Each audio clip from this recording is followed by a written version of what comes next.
All right, so we have the stork enamine synthesis. This is a very cool thing. So if we take a look at number 2 on the reactions for GSS number 8, you have OH, and you have swern to give you the ketone. And then we've already been through how you have it, and you're forming an enamine here. So there it is. And now step 3 brings up some interesting points. So notice that we have lone pairs here, and we have a double bond here. These lone pairs came down, double bond moves over, you get a resonance form.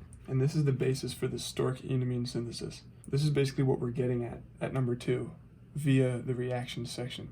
So we have a Br, and you can also use an OTOS, which is a tosylate.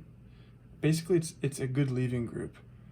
So if you see this, don't be freaked out. Just think of it as a Br or some sort of good leaving group.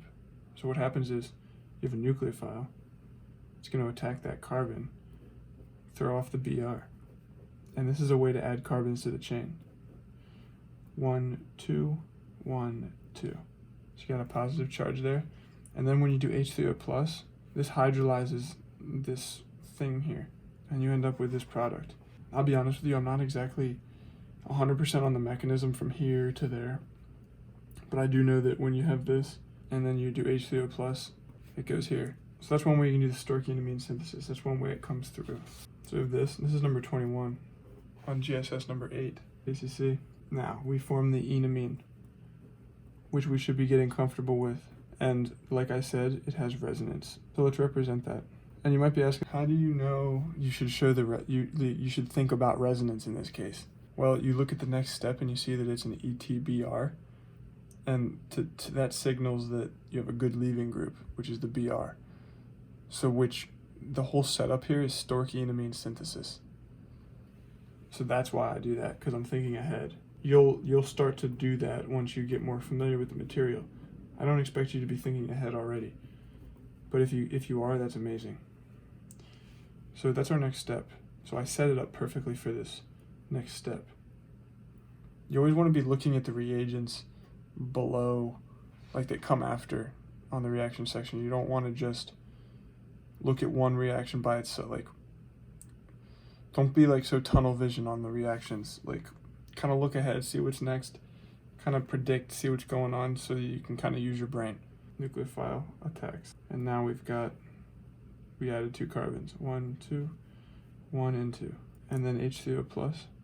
It's going to do a little bit of that right there. So now let's look at the synthesis, which is number 22. So what the heck is going on here? It looks like we've got a carbon added here, but I don't see any way for us to use a Grignard. Because if we attacked over here with a Grignard, then that would put a carbon up on there. We don't want that. We want it here. So as crazy as this is, this is stork enamine synthesis. So let's do this. I want to use this molecule because it's kind of cool looking. Piperidine. All right, we have a double bond. That's our enamine. And because we're setting it up for this problem, we can go ahead and show our res because we know what we're getting into. We added 1 carbon here, right there. So all we need is the 1 carbon and then a BR. Or you could use 1 carbon and an OTOS.